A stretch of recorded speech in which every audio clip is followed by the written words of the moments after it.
welcome everyone to the final Tuesday of 2022. Yes, it is Tuesday evening. You know what that means. It's time for the Roundtable, and I am here, your boy Nick Rosario, to steer the ship. Of course, I am never alone, but we are missing one member of the crew today. Delilah Crespo is tending to some family business, and she'll rejoin us probably next week. But so today we get the producer, Tyree Cooper, was another super duper. Never mind. Anyways, Sean Spencer's here with us this evening, ladies and gentlemen. Sean, how the hell are you on this fine Tuesday, December 27th, 2022? How we doing? Great. Love it. Thanks for bringing me back in here. Shout out to Kat. She said, I am first. Hi, guys. I can dig it.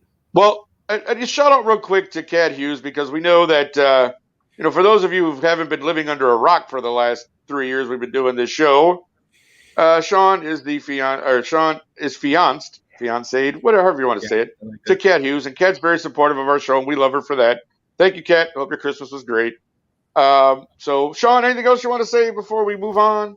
I mean, you're a man of few words. I know. You don't like to talk much, so you know what I'm saying, right? You got nothing else? That's it. We're done. All right, on to Anthony Handy then, who Sean's apparently tongue-tied today. So, Mr. Handy, how are you, Mr. Fingers, Mr. Handy? Shannon Sharp, Cat Williams, anybody else he has in his head floating around that he does an impression of? How are you on this fine Tuesday, my friend? Oh, well, Mr. Rosario, thank you very much. Appreciate it. I was at home. I came back home. I'm from the South Side of Chicago. I came home. I said, there wasn't no presents under the tree, but all the milk and cookies was gone. I had a problem with it. But anyway, I'm just playing. I'm doing great, man. Thanks, Bernie Mac. Right. Thanks, Bernie Mac. We appreciate you making an appearance. Right. Bernie got a little cold. He don't sound like himself today. There you go. Christmas was real laid back, man. The youngest came by. I didn't do anything fancy. I didn't even fire up the grill. I took 5 pounds of ground beef, threw it in the crock pot, put taco seasoning in it, laid out a taco bar. We did gifts. Hey. We watched a couple of Christmas movies. The youngest, he's 21. He was like, "Yeah, we're not gaming or anything. I'm gonna go ahead and bounce." But it was. Oh wow, okay. Well, no, he didn't say it like that. But he likes to have something to do. And generally speaking, we'll watch a movie or two, and then we'll break out the games. And he was like, "Yeah, I'm gonna go hang out with my friends or whatever." We're like, "Well, it was good to see." Okay. Yeah. So. Right. Thanks for stopping by to see your old man. Thank you. Yeah, it was a very laid back holiday weekend. Bruh, let me tell you something. A lot of people that have been married prior, when they remarry, one of their biggest issues that they have is the ex not getting along with the current wife or vice versa.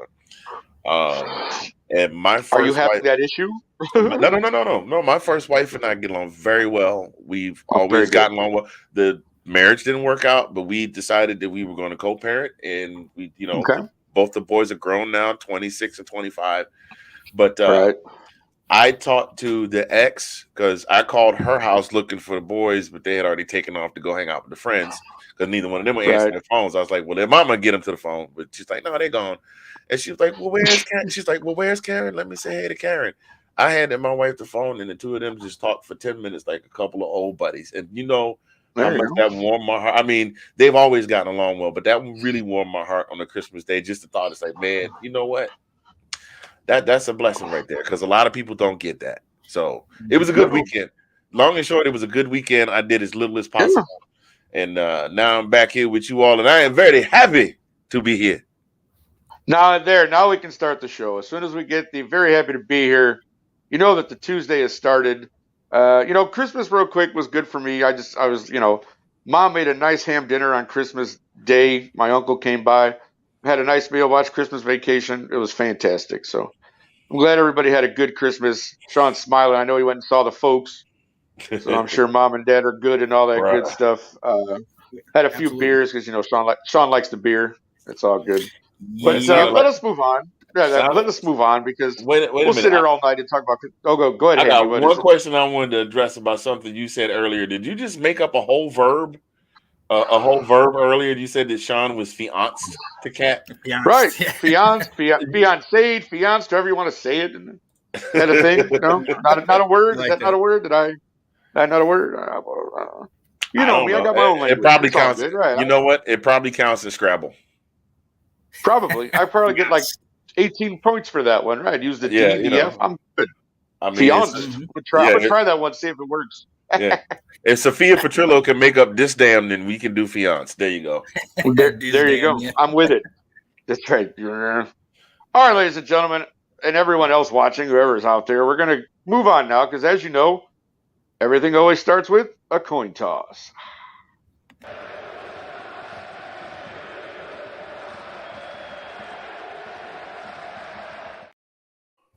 Yes, that is the coin toss. And this week we have decided, and some of you may have seen, there was a meme going around Facebook for all you football fans of what every team wanted for Christmas. So you got 32 little boxes with the team logo and everything they wanted for Christmas. So we thought, let's go through some of that stuff, or let's figure out what our teams need for Christmas. So we're going to start, obviously, as you know, we have a Commanders fan, a Falcons fan, and a Bears fan here right now. So we'll start with you, Sean. You're kind of our guest this week. What did the Washington Commanders need for Christmas, or what do they need going into the new year? What is it that Washington needs, my friend? I mean, on the field, we can start off the field. Dan Snyder needs to go. Obviously, that's first and foremost, and hopefully he's out the door, but we'll see. You know, we're not going to hold our breath. Secondly, we need a long-term quarterback. We need a stable quarterback. You know what I mean? Taylor gave us a little bit of it, but he's struggled. We've seen that. Carson's coming back. We'll see what happens with that, or we don't know if he's going to come back. We'll figure out who's going to be a starter going forward. But, you know, line would help. You know, getting all of our guys healthy on defense would help. You know, this and that. You know, we need a lot. Mainly, we need Dallas to lose also, so that adds end to the pot. But yeah, that's where we're at, man. No, I mean, I get it. You're totally right. Oh, wait, we got a question for the roundtable. Should Amy Adams, what is that, consider firing? What the hell is going on? Let's say Amy, I don't even know. Amy Adams Strunk. I don't know. I don't know if that's the GM or the owner, but that's obviously somebody. Oh, okay, right. Somebody. I thought it was the actress. I'm like, why are we talking about Amy Adams for? Isn't she an actress? I don't know. I'm like, why are we talking about this? What's going on? I don't know what it. All right, yeah, okay. Let's talk football. My question for the roundtable is this: should Amy Adams, Strunk, I guess that's her last name, consider firing Mike Vrabel? He tells his team, let's talk more work, and then they all go to social media to talk. Has he lost the locker room? Well, Chris, thank you for chiming in, and that is actually a pretty good question because it's interesting to me that I don't know. Because I like Mike Vrabel as a coach, I guess, for the most part. I don't, but again, we all know when someone loses a locker room, then that's pretty much the end of it because guys don't want to, they're not motivated. Nobody, practice is lackluster. They get in the game, nobody cares. Everybody's just doing their thing. The coach is sitting there getting frustrated. Everybody else is like, whatever, let's just get off the field. Time to go. So I don't know. What do you guys think? Let's pose this question to you two. You guys are both here. Sean, what do you think? Yeah, I mean, he's been consistently successful in that team. And right now they're not healthy. I mean, you don't have Tannehill. You don't, we know Henry's back, but he's had weeks where he's struggled, and then he's had weeks where he's dominated. But look, when you got health issues, you gave up AJ Brown, and we know the backup Malik Willis. Shout out to him for getting the opportunity, but he's not it right now. I don't know if he's necessarily lost the locker room. I will say when you lose to the Jaguars and you lose to the Texans, that'll definitely, put a spotlight in your room. So we'll see what happens. We'll definitely see what happens because, hey, to Chris's point, if they're talking all over social media after he just told them let's talk, I mean, he obviously might not have the kind of pull or respect that he's had in previous years, but he doesn't have the same team that he's had in previous years. You know what I mean? He has rookies all over the place. He's had different receivers and Robert Woods, you know what I mean? So he's got some guys that maybe aren't used to what he's been building the last several years, and then their leaders out. I mean, and then that AFC South, nobody has a winning record in that AFC South. Like, it's just, this is a team that was the number one seed in the playoffs a year ago. And now we don't even know if they're going to make it in this year with a fairly similar team. I mean, they didn't really use much of AJ Brown a year ago, so it does make you raise some eyebrows. I will say that. Well, Handy, that's the whole thing. As Sean was just pointing out, they've now actually are out of the playoff picture. Jacksonville actually now leads the division, in that AFC South. Like, is this the end of these Tennessee Titans as we know them? What do you think? I think it is entirely possible. Every team that has a run, whether it's 2 years, whether it's 10 years, at some point the parts of the foundation start to crumble. Guys get traded off, guys retire, what have you. Coaches get fired, and the team is not ever, the same. The only team I can think of that's maintained any level of consistency in the entire time I've been watching NFL football is the Steelers, and even then, right now, they're on a little bit of a struggle bus. You know what I mean? I would say that this is to address the question itself. This new generation of kids, you're not gonna keep them off social media. You just not. They live, breathe, and die by social media. So a lot of the younger players, that's their bread and butter. Their posts and the things that they say and they're saying stuff for clicks and things of that nature. And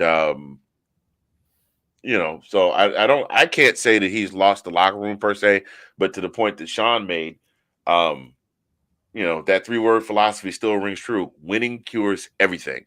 And right now, they're not winning in the fashion that they're not winning as frequently as they're used to in years past. So I don't think he's lost the locker room. I do think they have some. I do think they do need some of their parts back and they need to. Front office needs to address a lot of things. It's not just Vrabel. I think the front office needs to address some things that are glaring. Number one, you lose Derrick Henry and you lose Tannehill. The Titans this particular squad right now, this roster, without those two, dead in the water, pretty much. So, yeah, I don't think he's lost the locker room. I don't, but I definitely think they got a lot of work. They got a lot of work ahead of them many years to come. Well, their most important game is definitely coming up because they get the Cowboys on Thursday night, and I'm telling you, if they lose that game, I think they're pretty much done. I think that should pretty much sink them for the playoffs. So we'll see what happens with the old Mike Vrabel and the Tennessee Titans. But on back to the coin toss topic, Anthony, I'm going to come back to you. Your team is the Falcons. Mm-hmm. And Atlanta has kind of gone up and down this year with Mariota. Now they're starting Desmond Ridder. So what is it that Atlanta needs for their team this coming, next year? Like Sean, I think we need a more stable, because I don't think Desmond Ridder's ready. I think we need a more stable veteran to come in and step into that place. Somebody that can mentor Desmond Ridder, not just somebody that's a placeholder just because they got experience and we're gonna trot him out there every week. But they're gonna have to find somebody on the cheap. But yeah, definitely need a more stable quarterback. The offensive line could use some tweaking and some work because we had some key parts to the offensive line that wound up getting hurt early in the season. A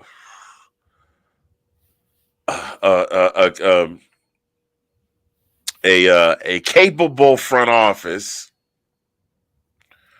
and I don't know, a more consistent defense, because that defense has shown flashes of brilliance. The flashes of brilliance this year, every game they've shown flashes of brilliance. But there's always that one play, it's just like putting plumber's tape on a leak. It can hold the leak back after a while, but all it takes is one break in that plumber's tape for the big part of the leak to come through. And the next thing you know, you come home to a flooded bathroom. And it's the same thing week in and week out. All it takes is that one breakout play, and then whatever confidence they came into the game with is shot. And then, they're playing. I can't say the phrase I want to say. I don't want to, they're grabbing their butts the rest of the game. I did, you fill in the blanks there with that. So definitely more work on the defense, a more capable front office, definitely a more stable quarterback. We need somebody. We need at least one more stable backup for the running backs, because Cordarrelle Patterson is getting run in the ground.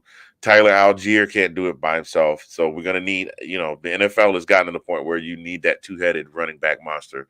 So yeah, that's what I got. Oh, I mean, I totally get that, and I would probably have to agree with your and Sean's assessment of your teams right now with everything that's going on. Of course, my beloved Bear, obviously, probably the most popular answer is help for Justin Fields, right? But I'm actually more that we need defensive help. We have absolutely like zero pass rush. We have no edge rusher that can really take over a game, dominate the line, or anything like that. And yes, we've gotten some good play from our linebackers in Jack Sanborn, Nick Morrow, and a couple of these guys. But man, when you have a defense that just gets run on, it's horrible. And I mean, you can't afford to give up 200 and something. Like, think about this. Just to show you, let me give you this example. For those of you who watched the Bills Bears game this past Sunday or Saturday, the Bills are a mostly passing offense, right? We would all agree with that.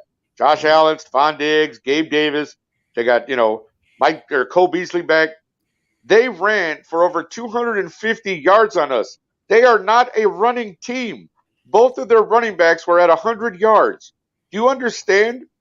I mean, come on now. You let the Buffalo Bills run on you like that? That's when you know something's not right. I'm just saying. That's when you know we need some defense. Yes, Justin Fields, but I think we're going to be okay.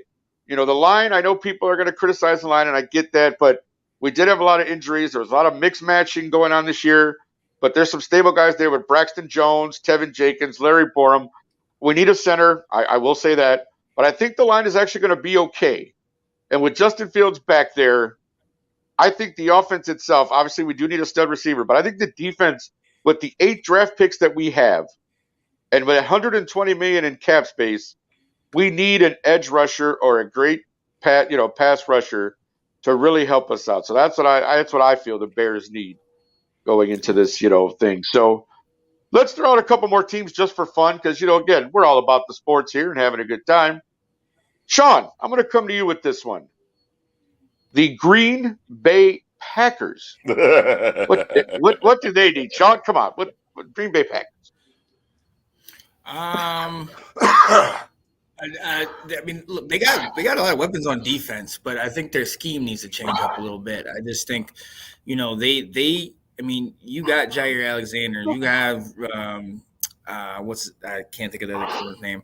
But you got these guys that can play, but honestly, you just have to figure the scheme ain't really working unless you're playing teams that aren't that great. So with all that talent they had, I think they got like Quay Walker from Georgia. I know they got Zadarius Smith. Like these guys have talent. They should be dominating, and they really have not been playing great. I mean, we were able to put up, I think, 23 on them out of Washington. That was right when Taylor came in. So honestly, I think that defense, they need to figure out that scheme, figure out what's going on with that. I honestly think it was just a down year for the offense. Now that Aaron's kind of got his thing with his receivers, I think he should be fine. And a lot of that is kind of on him where he wants to throw it more. But I mean, you got a 2-headed monster in the backfield, like Handy said. The league is doing 2-headed monsters. So you got AJ Dillon and Aaron Jones. You can't give them only, 10, 15 carries a game, like combined. You got to be giving them like 30 to 45 carries combined. You got to really put in that work because we've seen in several games. I mean, not to bring your game up, but that first Bears game, the game was close until they started really running the ball. They weren't really passing the ball at all. It was the run game that's really proved true. And in the on the other side of it, when they played us, they only ran the ball collectively 12 times, and that was 4 for Dillon and 8 for AJ for the other back. I can't think. I don't know why I just blanked on his name, but Jones. So they need help on that offense, but I think if that defense helped them a little bit more and maybe worked out that scheme a little better, I think things will be different. Nope, I would totally agree with you. I mean, I definitely think Dillon and Jones need to run more for them to be successful, to set up Aaron Rodgers for all his many throws that he likes to make. But I think I do want to get to this question because here's an interesting one for me. Real talk, is Lamar Jackson a serious possibility for Miami this offseason? I am so torn. I love Tua. Discuss when possible. Well, if I may take this one really quickly, I'm actually more concerned about Tua playing football in general right now. This is the third time he's in concussion protocol this year. And if Miami is worth their salt at all, even though you're right in the middle of a playoff thing, I really think they had to sit this kid for the rest of the year. If he is your future, if he is your, if he is your guy, you need to just let him sit the rest of the season and work this out, whatever it is. Don't try to bring him back. Think more long term than just this year, because you can hurt that kid seriously. If this, I mean, think about third time in concussion protocol. What if he takes another hit? Kill him. Well, that's what I'm saying. You take another hit like that this year, and that kid could go out for good and never play football again.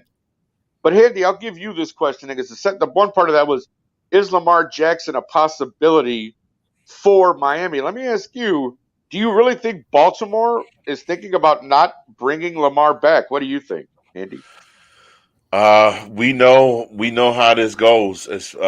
We know how this goes with every year. There's some marquee player that's got some deal going on, and it drags on through the offseason or whatever.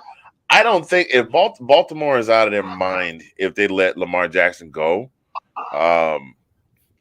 just in what he brings in terms of what he brings to the Ravens, both in added value to the franchise because he's their marquee player. People tune in to see him play.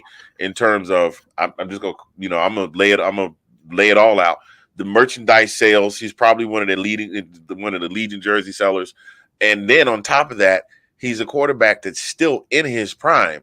But of course, again, they've got to give him some weapons, and they got to give him, some weapons. They got to give him a little bit better of an offensive line. Now, do I think that there's a possibility? I think there's always a possibility. I think there might be some teasers actually thrown out there during the offseason that he might be going to Miami. Do I really think he's going? I don't think so. I think Baltimore sees too much value in that. I think what they're going to do is they're probably going to franchise tag him at the end of the year and give him a nice fat bag, and then see what he does next season. Well, okay, no, that's fair. Now, Sean, let me ask you this because somebody put up there about, well, they would have paid him by now, but Lamar is acting without an agent, and he said that he was going to play and negotiate it, wait till the end of the year, whatever. He's going to play this contract out and then go from there. Do you think Lamar has played this smart at all, this whole season? Do you think he should have not played without a contract, without having the contract? What do you think? I mean, unless he seriously gets like RG3 hurt, where he's really messes his legs up, I think everything he's done up to this point has just garnered him that type of money and him betting on himself. We'll see. Hindsight's 2020. We'll see if that was the right decision, if that was a smart decision. But at the same time, he is that type of talent to where, let's be very honest, any three of our teams would sell the farm for him. You know what I mean? So he has that kind of leverage right now. And we know our good buddy Nathan Snell always talks about it. Their offensive coordinator, Greg Roman, it's not working. The play calling and all that stuff is not working for them. So they're going to have to figure out what to do. Will he move on? I mean, coming into this season, I know I've talked to Nate about it many times. Coming into the season, it was just like, or last year, it was blasphemy. Coming into this year, it was like, now we're at this point, and they're not most likely. I mean, maybe they'll make the playoffs, but Huntley doesn't look necessarily promising. It really makes you wonder, like, they don't really have much help for him. I mean, Andrews is okay. Andrews is great normally, but he has been kind of going down. We know about the injuries to the running game, and the running is their forte. That's their big thing, 100%. Yeah. So, he loves Baltimore, and I know Baltimore loves him, but this is a business. And at the end of the day, somebody's going to pay him what he wants. Now, hopefully it's not the Texans or the Raiders or any of these teams. You know what you're dealing with. But there are teams that will pay the big bucks to get a Lamar for, if not for anything else, than what Handy said, the merch, to bring him in for the social media, for all of the fans, just to say, I mean, think about how many fans will come to that first game if they know their new quarterback is Lamar Jackson. Oh, no doubt. True. Yeah. It's definitely possible. Will it happen? Look, the Ravens, we saw what happened with Dak, and that was an injury where Dak couldn't come back on, and they waited to the very, very last minute, the 11th hour, till they finally paid him. So if they're smart, they'll pay him, but things do need to change. I mean, we talk about Greg Roman and Harbaugh maybe too. Who knows? I mean, look, it's been a couple years since they won the Super Bowl, and they won it with Flacco. Yeah. And Flacco was nothing like Lamar as far as athletic ability, but they also had a stud defense. They had money to pay these guys that were studs on the defense. They don't necessarily have that right now. So it's a big gamble, but it's going to be interesting to see what they do going forward. It's possible. I think it's possible. Miami, I think they're straight with who they have. So I don't know if Miami's going to get them, but who knows? Yeah. No, I mean, again, and I'm very interested to see if they do re-sign him. Does he, do they give him close to that Deshaun Watson contract? Because that's the kind of money he was looking for. So I'll be definitely interested to see that. We have another comment here from Chris. Jeff Simmons said the same thing, that he was going to play the season and then tuck his deal. Right. That's what he had said.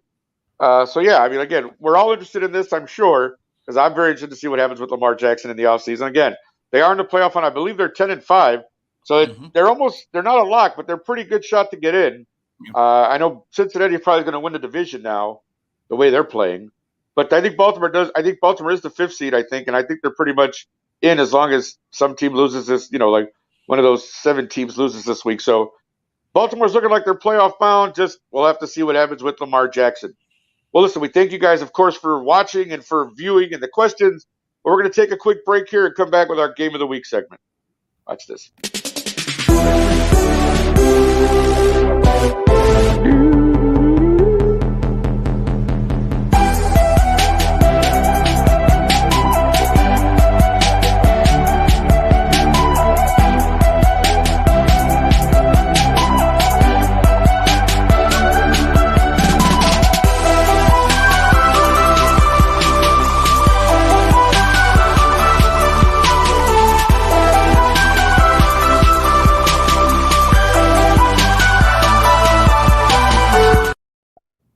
And, of course, that was the Ladies Takeover Show, which you can see on Thursdays, part of the Let's Talk Football family, with Janae Strother, Delilah Crespo, Kate Alverson, Nicole Klychek, and hopefully Ash Schwinn will be joining back during her little break here from teaching. We'll see if that happens. But on to the next part of our show, the Game of the Week segment, which is pretty popular, and we all like to talk about this kind of thing. So I had the three of us pick 3 different games this week. So we're going to start with Mr. Handy, who picked the Bills-Bengals, which I believe is a Monday night affair. So we're going to have to wait all the way to Monday for that one. But, Anthony, Bills-Bengals, tell us why you picked it. What's the deal? Look, man, it's real simple. This is AFC playoffs rematch right here. If you got Josh Allen, I mean, their stats, Joe Burrow, Josh Allen, 2 of quite possibly, both of them I would say are in the top 5 in terms of active quarterbacks in the league right now. Josh Allen at over 4. I mean, their stats are almost identical if you look at their stat line. They're both a hair over 4,000 yards. They both got just over 30 touchdowns. They've both thrown just over 10 INTs. The only big glaring difference is Joe Burrow's QBR is a little bit lower than Josh Allen's. But other than that, they're both killing the game right now. They're both won 6 of their last 7 or 7 of their last 8. This is the thing that we've been looking for. Remember, I've been talking about the mediocre football that the NFL has been putting in front of our faces in prime time all season long.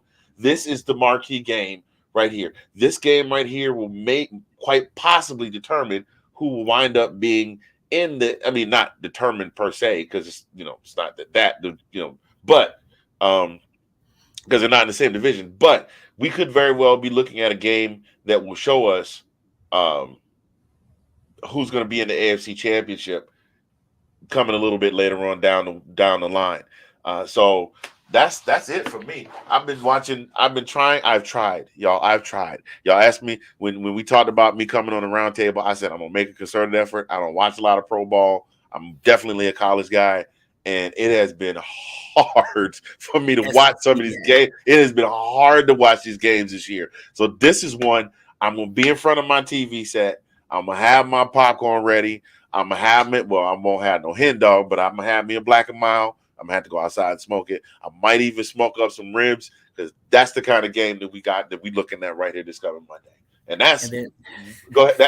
What'd you say? I was gonna say, and then sit in the chair and pass out. Right. That's right. And go to sleep. It just pretty much. Like what? Wait a minute. Who told you about that? Or did I tell y'all about that? You did. Oh yeah. You did. Well, I'm not gonna be sitting. I'm not gonna be sitting in here. I'm not gonna be sitting in here because Right. I will pass out if I said this is so. Y'all don't know this stuff is so soft. You lay back. I bet it is. It's like sleeping on the cloud. What is that, velvet? That's beautiful. That's beautiful. What is that, velvet? It's Kunta Kinte. Anyway, go ahead. There we go. You're killing me, man. You're killing me. So, Sean, you, of course, went with your beloved team, fighting for that playoff spot there. They're in that 7th position currently. And I think, so you got Commanders, Browns this week is what you picked. Give us what you got, man. Tell us all about it. Yeah, no, this is going to be an interesting one. This is one that before I had been really kind of hyped for because I felt like we were going to be making a run later in the year. I also thought we were going to beat the Giants and not lose and tie to them. So this now becomes uber important, especially with our last loss where we lost by 17 to San Francisco, which is a quality San Francisco team.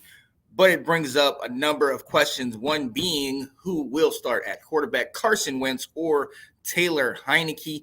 Taylor started, he was 6-1 in 7 games. And then in the last 3, he's 0-2-1. You know what I mean? So he's always kind of been like this. But the issue is that he's kind of like a Fitz magic turn, Fitz tragic. You know what I mean? Where it's just like, here we go again. So now we're going to figure out who's to start. But honestly, this is one of these games that we need to win. We're still somewhat in the driver's seat, but we got a couple other teams next to us. You're going to talk about a team that I definitely need to lose to kind of potentially knock them out of playoff contention. The Browns are no slouch. We know about that running game. They have a solid defense. Jadeveon Clowney is questionable, but still you got Myles Garrett. Still you got some beast over there. So we're going to have to stick to our running game. We're going to have to, put it in the air. But our defense is going to have to create turnovers. And look, we're going to see, man. This is a game that if at this point in the year, I was very interested to see what it was going to come. We know that Deshaun Watson is going to be in there. And the issue is that Sean does not look like the same Deshaun Watson from before. He looks like, somebody that's had this time off and that's been struggling, has dealt with some of these things. So it's going to be interesting to see which one shows up and if they kind of take the ball out of his hands and run the ball and go from there. But right now we need to get this W.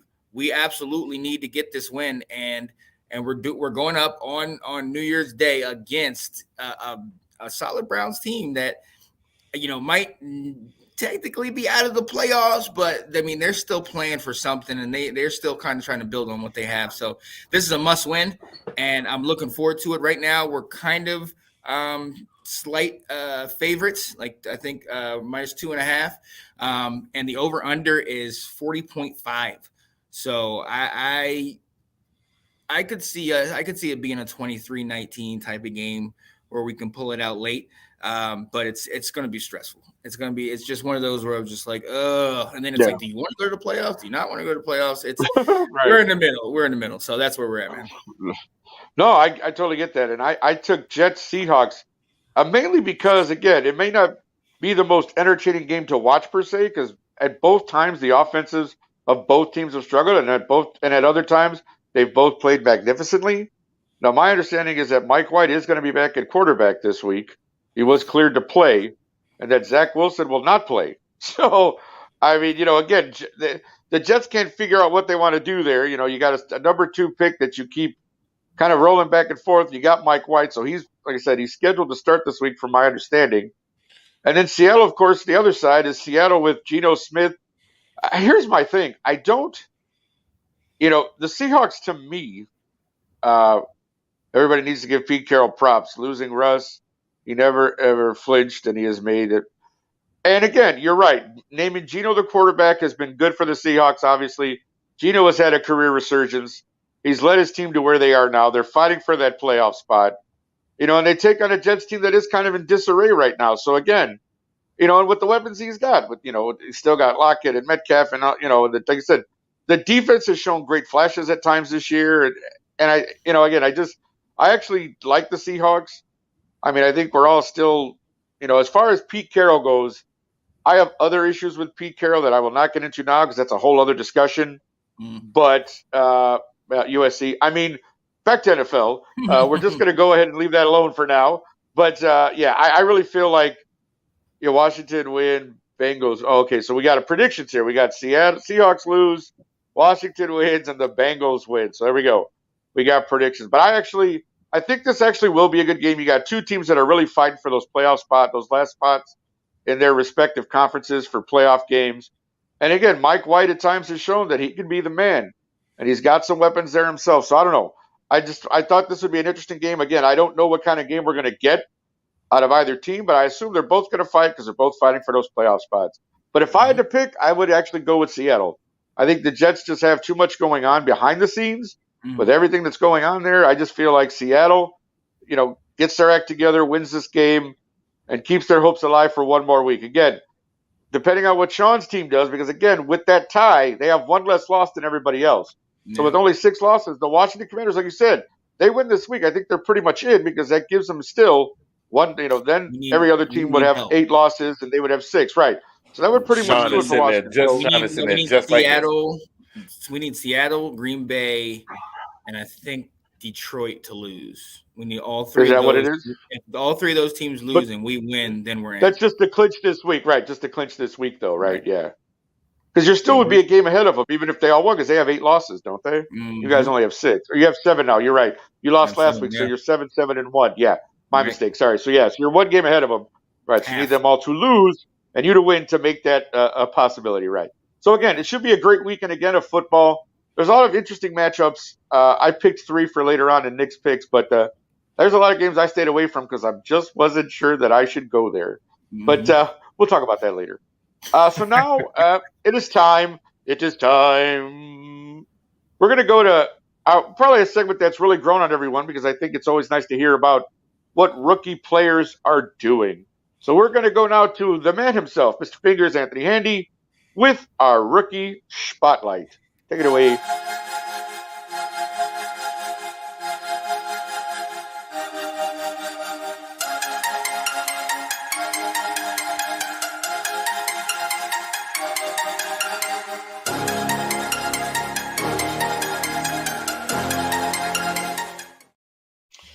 Good evening, ladies, gentlemen, boys, and girls. Thanks for watching. That's all I got. I got you. I got you, John. Welcome to this week's Rookie of the Week Spotlight on Rookie of the Week Spotlight on Let's Talk Football, the Roundtable. I am your guy, Mr. Fingers, coming to you all the way from Zagner Central in Oklahoma City. This week's guy comes to us he's a hometown guy from here.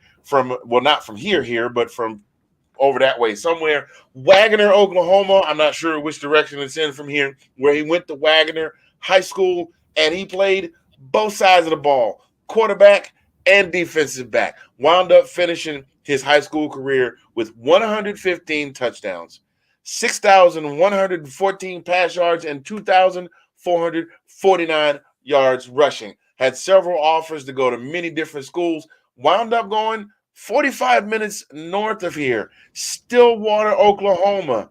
The mullet himself, Mike Gundy. 2 pistols firing. That team, the Oklahoma State Cowboys, where he played for 4 years. He played from 2017 to 2021. He played safety his first 2 years. He moved over to linebacker his final couple of years, where he won first-team All-American honors in his senior year, which was last season. Also was the MVP of the Fiesta Bowl just earlier this year. It's amazing. Fellas, is it not absolutely insane to think that the bowl games were just like 11 months ago, and now we're already back into them again? It's crazy. It's absolutely crazy to get into. During his time at Oklahoma State, 408 tackles, 7.5 sacks, 2 interceptions, and a touchdown. Very, very dependable defensive player. He wound up being picked 188th in this past spring's draft in the 6th round by the Detroit Lions in the Motor City. And listen, here's some things about this guy. The number one thing about this guy, Malcolm Rodriguez, this kid is ridiculous at shooting gaps in the offensive line. You put him at linebacker, sometimes he plays inside, sometimes he plays outside. There's no set where you can put him that he doesn't play. He plays on the inside. He can stop gaps. He's good at sniffing out run plays and shutting them down. He's also very good if you put him out on the outside and he sees that his lineup, the guy he's lined up against is, he's giving pass, he's shooting right in behind him. Or, he's good at, I've watched this all during his highlight reel. The biggest thing is you almost see him watching the guy he's lined up against, if they're lined up off each other. And you can see him studying which guy he's going at.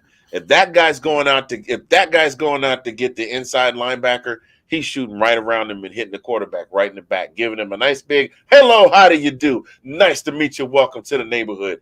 He's also a very solid tackler. That's one of the big things about defensive guys is you see guys that rack up these big numbers, but they're known for big plays and they're not really known for their overall fundamentals. Every single time you see this guy hit somebody, he's wrapping them up. He's hitting them body on body. He's putting the arms around them. He's making sure they're getting to the ground, not giving them an opportunity to prop up or get around and make a spin move or jump over them or something like that and get a couple of extra yards. Like I said, also excellent at not much of a pass defender, as you said. Like I said, he doesn't have a lot of interceptions under his belt. But as a 6th rounder, he wound up making the starting roster. So far this year in 13 games, he's got 79 tackles, 38 of those solo. He's got 1 sack, 2 passes defended, and 1 forced fumble. His breakout game was against Seattle. He had 11 tackles and 1 forced fumble. Ladies and gentlemen, and y'all see the Lions are on a come up this year. And gentlemen, what is the one aspect of the Lions' overall game that has improved significantly in this season? Y'all can say it on the mic. Defense? Actually, your offense. Actually, the offense. I would say the offense. I would say both of them. Oh, okay. But that's just me. That's just me. I think they're much improved on both sides of the ball, as has been reflected in their record. But we all know, doesn't matter how good your offense is, if your defense can't stop the other team from getting points. Looking at you, Matt Ryan. Anyway, not that Matt Ryan plays defense. And I'm sorry, I thought I had let all that out last week. Is another one just came out. But anyway, this guy, big attribute. You got him. You got Aiden Hutchinson. I think these guys are both that, we highlighted Aiden Hutchinson, I think 2 or 3 weeks ago. I think this guy is destined for big things in Detroit. Ladies and gentlemen, this week's Rookie of the Week on the Let's Talk Football, the Roundtable, Mr. Malcolm Rodriguez of the Detroit Lions. Thank you so much for your time. I appreciate it. Try to veal is delicious. Back to you, Mr. Smoke. Oh, well, thank you so much. I appreciate that. And Anthony, we always say, let's see, we need a rookie spotlight on Deo Oyen. I always forget it. That guy. That's the dude that sang the song about the bananas, right? Daylight come and we won't go home. Wow. Different guy. Different guy. Great. Okay. Now we're gonna get calls about that, Anthony. Thanks a lot. Now you know. What? Harry Belafonte's a legend. What am I talking about? I know. Clean it up, pal. Clean it up. What's wrong with you? No, I'm kidding. Anyways, we're gonna take another quick video break, and we'll be back just a little bit here. Enjoy.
course, that was the entire litany of all the shows that we have here in the Let's Talk Football family that you can catch any day of the week here.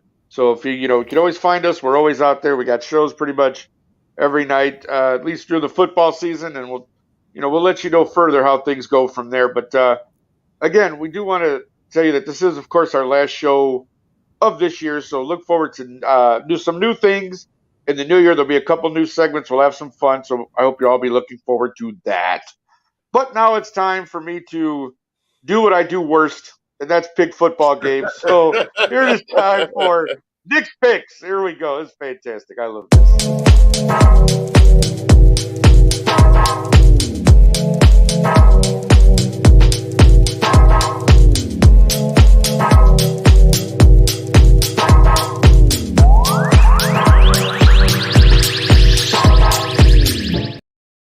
Ah, yes. Thank you so much for that brilliant intro, Sean. I appreciate it.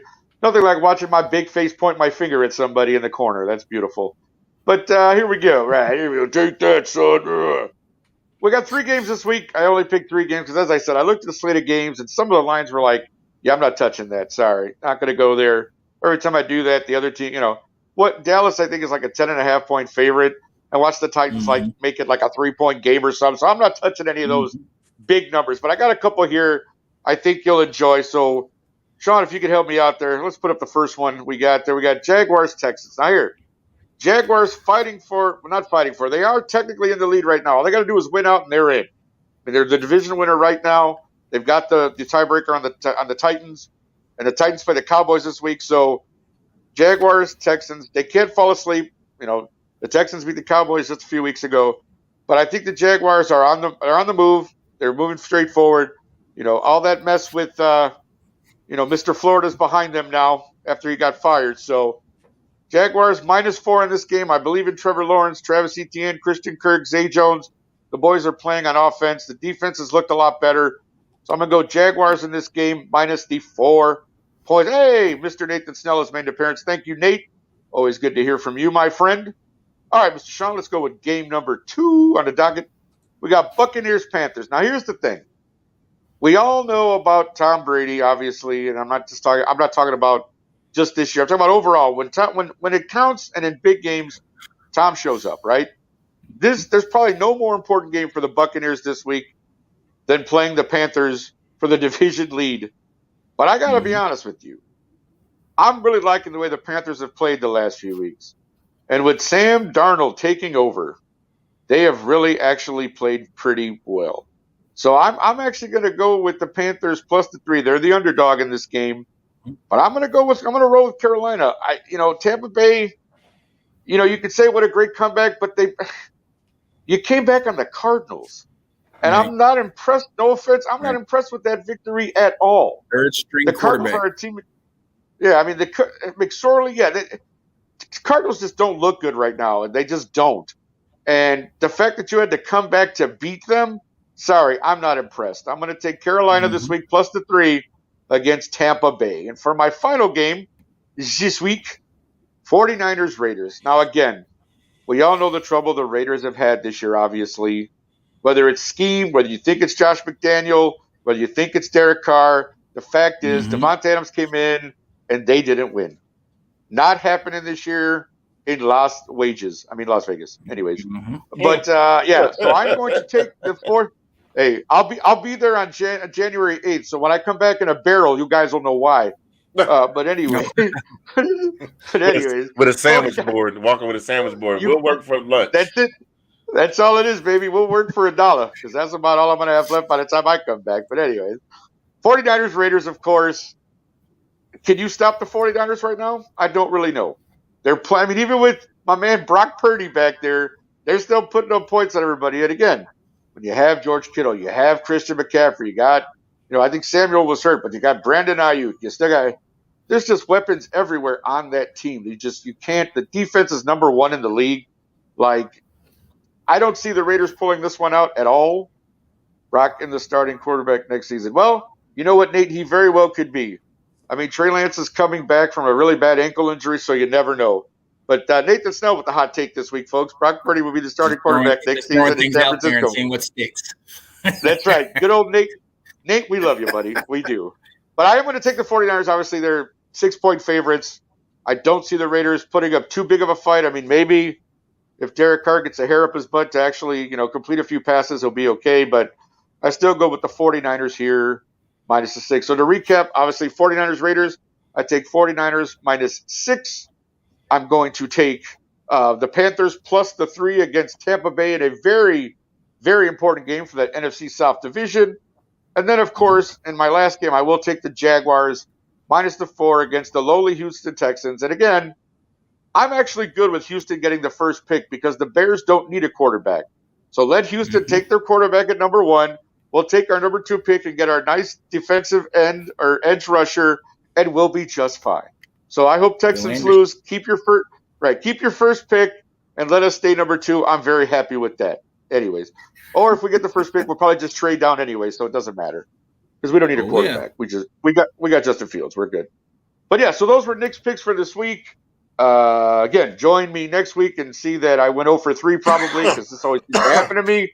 So, you choking on that, pal? What's going on over there? You all right?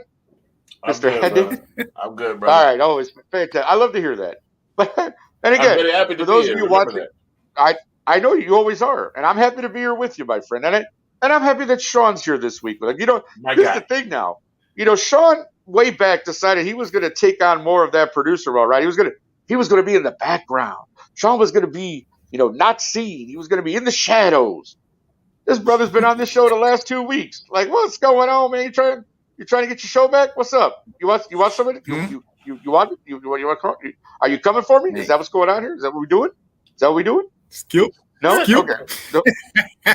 Well, let me tell you something, Skip. I don't think it's right. And if you tell me one more time that I'm jealous of Tom Brady, I'm gonna come for you, Skip. I'm coming for you. Don't play. Don't play. Don't hurt him, Shay. Don't hurt him. Yeah, I'm telling you, man.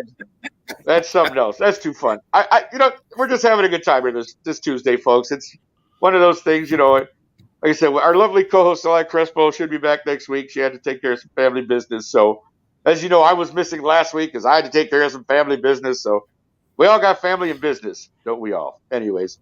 So, now it's time, of course, for our final segment. A little something we like to do called One Last Thought. And this is just anything that's on our hearts to talk about, anything we'd like to say. So, Mr. Handy, we will go ahead and start with you. If you could go ahead and give us your one last thought for this last Tuesday of 2022, my friend. Oh, man. So last night, the wife and I decided to sit down and watch. If either of you gentlemen are familiar with the movie The Best Man, and of course The Best Man Holiday, there's a new series out called The Best Man Final Chapters. That's available right now on streaming on Peacock. And reason I bring that up is Terrence Howard's character. For those of you not familiar, a bunch of people, the whole thing revolves around weddings. Terrence Howard plays a character named Q. Q is the guy that's like, he parties the hardest, he does the most. Well, at some point, I don't want to give away any of the plot lines in case anybody's talking about watching it. Let's just say a person whose name rhymes with you has a major health issue during the show. And it just kind of made me take a minute to stop and reflect on it. It made me realize, like, wow, I've been watching these movies and now this TV show for the last 20 years. These folks are in the same age demographic that I am in. And when we met them, they were all not too terribly long out of college, just starting to really get into adult life, still, enjoying life and living and being young. And now here we are seeing them having the problems and issues of middle-aged folk, to include health issues. But the reason I brought that up is there's a saying that says youth is lost on the young.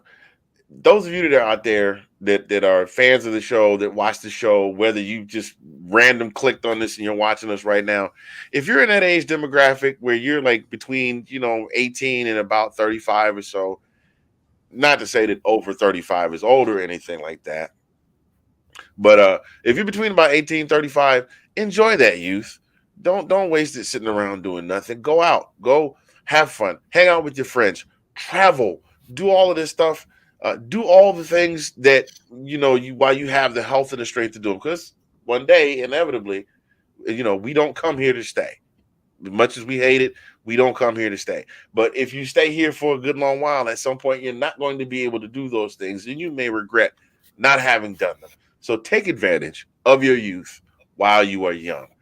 That's all I got for you today. Oh, I totally agree, Anthony, and I tell that all the time to the younger people I know. I'm like, hey, this is the time of your life right now, guys, because a lot of the responsibility you have when you're older, you don't have right now. Go out and do all the things you want to do. Go do, like I said, travel, do all that stuff, have a good time. And by the way, I did watch the Best Man series, and I think it's actually great. If you've watched the Best Man movies, I think you all will enjoy the series. I've already finished it, 100%. so I think it's good. Yeah, it's good, great. I think you'll enjoy it. Well, let's go on to our guest this week. Well, not really our guest. Sean's always here with us. He's always in the background, but the last 2 weeks he's been in the forefront. So, Sean, why don't you go ahead and give us your final thought for this last Tuesday of 2022? I love football. I absolutely love it. I love it. I have such a passion for it. I don't know. And I think sometimes it gets my love of it kind of gets to people because people they don't have the passion for it as maybe I do. And it frustrates me because, I'm just, all I want to do is talk football and all I want to do is be around it, but I study it. I dive into it. I don't just study the players. I don't just study the stats. You study the schemes. You study what's going on in their lives. You study the people.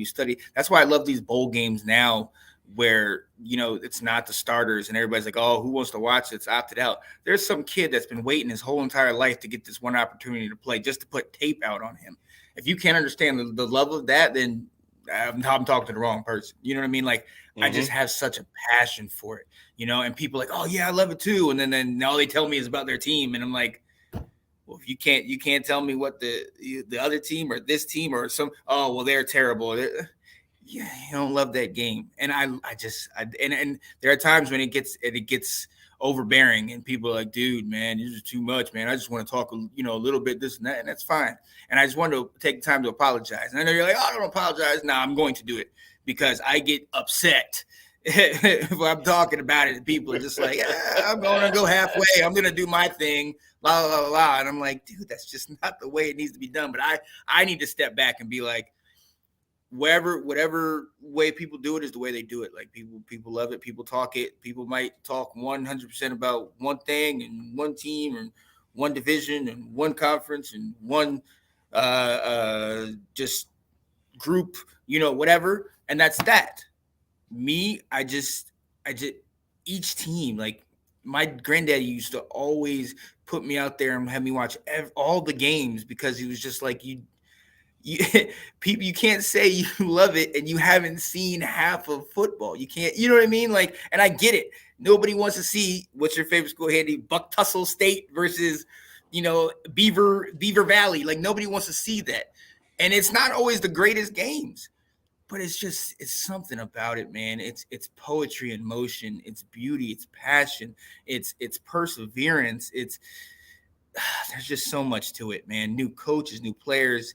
Yeah, NIL. Yeah, there's all these things that are ruining it. But if we want to go back to the football purists in the 60s and 70s, they're saying penalties ruin the game, and they're saying not being able to sit on the quarterback ruin the game, and some truly old school people say passing ruin the game, and it's just. I love this game, man. I love it. I love it. I love it with such a passion. And I'm using my one last word to apologize because I know that there are times like I got in back and forth earlier over just the fact that I was talking to peeps and they were just showing me just stuff about this one thing, and I just got to the point where I was like, dude, do you watch anything else? Do you watch anybody else? And I had to take a step back and be like, who cares that they just watch one? Let them do that. But for me, it's just I'm such a student of just each individual thing. And it's just like I find something new every single day. And doing this stuff to me isn't work. They say when you love what you do, you never work a day in your life. This isn't work to me. So doing all these shows and all that stuff, I absolutely love it. Any opportunity I have, I'm definitely going to be there. just love this game. I love it, and I apologize that I'm in love with it too much. So that's my one last word is however you watch it, however you love it, however you are into it, do that. Do you? And some people are gonna say, hey, oh man, you don't like it like I like it, but who are you to say how I'm supposed to like the way you are? You know what I mean?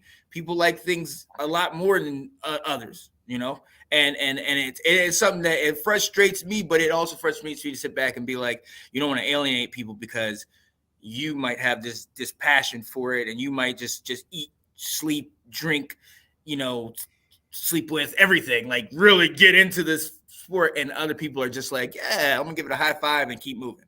You know what I mean? So that was my one last word. I know it's a little long, but I mean, it's being that it's the last episode in 2022, and this obviously things are growing and everything.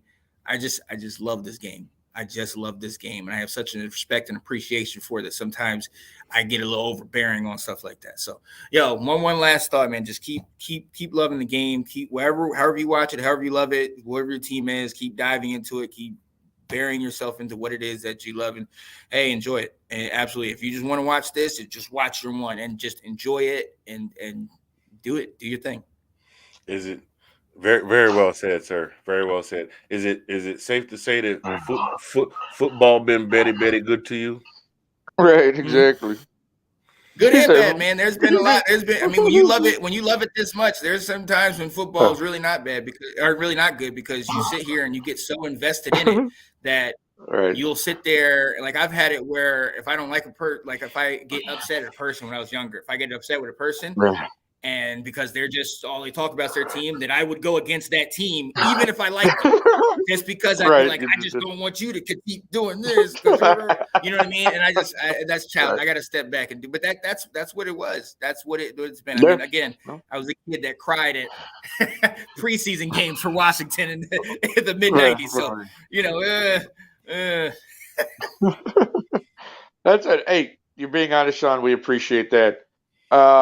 Well, my one last thought for 2022 here is reflection, because I've actually been doing a lot of reflecting lately, just in general, because in case some of you don't know, my next birthday is January 7th, and I will be the big 50.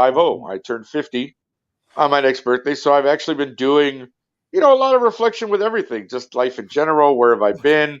Where have I, what have I done? Where am I coming from? Where am I going to? And one of the big things I think is just gratitude for the things I've been able to do. Like again, in the 49 and 3/6 or 7/8 of my life that I've had so far, I've done a lot of things. People could say whatever they want, but I mean I've lived in different cities. I've done different things. I've done a little traveling. I've done a little, I've done things I've wanted to do. I've done some TV work. I've done some stage work. I've done things that I love, and things that people will say, well, but where are you in life? Well, in life is where I'm at. Like where I live is where I live. When I get up in the morning, whatever I decide to do, that's what I do. Like there's no timetable for anyone. Like there's no, by this age you should be this, or you should have accomplished this, or you should do that. Life is different for everyone. Everyone has their way, everyone has their path, and everyone has what they do. And that's really what I just want to share, I think, with everyone as the year ends. New Year's people make a lot of resolutions. I'm going to do this year. I'm going to do that. Blah blah blah blah. And I stopped making resolutions about 10 years ago because to me, I'm just going to keep living life. Like I'm not going to say I'm going to wait till January 1st to do this, or now that the New Year's here, I'm going to do that. And again, if it works for you, that's absolutely great. But all I'm saying is just live life, folks. That's what we're all here to do, right? We're here to live life. Do what makes you happy. If something makes you laugh, watch it. If something makes you cry, watch it. Whatever it is. Valvano had said, for those of you, Jim Valvano, who died of cancer, and everybody knows the V Foundation and the whole big speech he gave at the ESPYs the one year. And he said, it's a good day when, what is it? You can laugh, you can cry, and you can think all in the same day. That's a great day. And I totally agree with that. And I just want to leave you all with this, because again, New Year's ending. There's a new year coming. This year is ending. And whatever it is for you, whatever it is, if you want to start reading more, you want to start, crocheting more, you want to start walking more, you want to start, go into more movies or blah, blah, blah, blah, whatever it is. Just go and do it. Just do it. Life is life. Your problems, your bills, they're all still going to be there.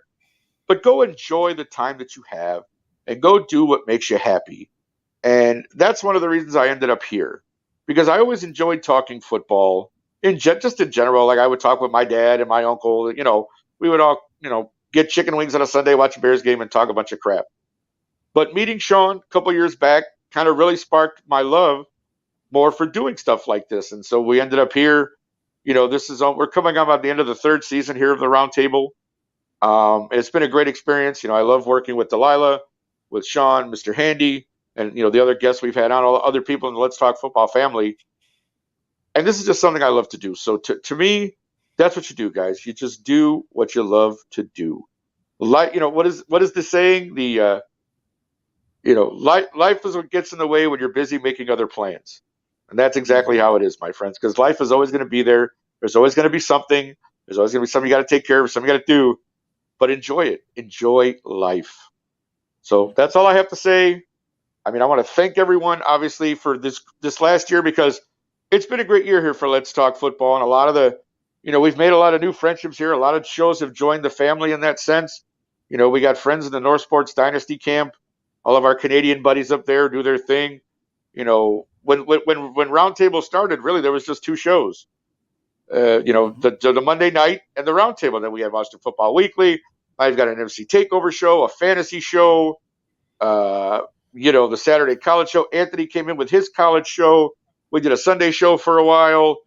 Ladies Takeover. Like, everything has just exploded this year, and it's great. There's a lot of people that are in our orbit that are, we're all together trying to do the best we can and doing what we love, talking football, talking to each other, having a good time. So again, thank you so much for watching this year. There is some things to look forward to in the new year. I'm not always a self-promoter, but Sean, I'm not going to lie. Sean wanted me to mention this, and I will. I've decided to go ahead and do, huh? I said you better mention it. What did you say? Yeah, okay. I said so I'm going to mention it. I know, I heard you. Look, man, I may be old, but I ain't deaf yet, okay? I heard what you said. Just give me a second. I'm trying to talk here. Can I talk? Can I finish? Can I finish? Can I finish? Thank you. Yes, you can. Thank you very much. Yeah. Well, thank you, sir. No, so I'm doing an offshoot kind of thing where I'm doing a thing called the Smoke Sessions. And what the Smoke Sessions are going to be me doing one-on-one interviews with people I know. The first one actually is going to be with Sean. We're working on it. We did a test run to see how it would go. We're probably gonna do that again. But the first episode should be out. Right, we're gonna do it again. But the first episode should be out sometime in the new year. So I'm gonna do that. They're gonna be called the Smoke Sessions with Nick Rosario, and it'll be me doing one-on-one interviews. So if you get a call or a message from me saying I want to interview you, you better respond, because I'm looking for all y'all. But yeah, and also again, it's such an opportunity to do stuff. Yeah, so thank you so much. I appreciate it. Thank you guys for watching this entire year. I hope all of you guys had a great Christmas. I hope that your New Year's phenomenal. Whatever you do, be safe. Get with your family, get with your friends, do all that good stuff. And we'll see you all next year. Let's do it all over again, baby. We got a whole new year and a whole new crop of stuff. So thank you so much. And you guys have a great night. For Sean Spencer, Anthony Handy, Mr. Fingers, I'm Nick Rosario. See ya. Bye. Now, if you want to crown them, then crown their ass. But they are who we thought they were.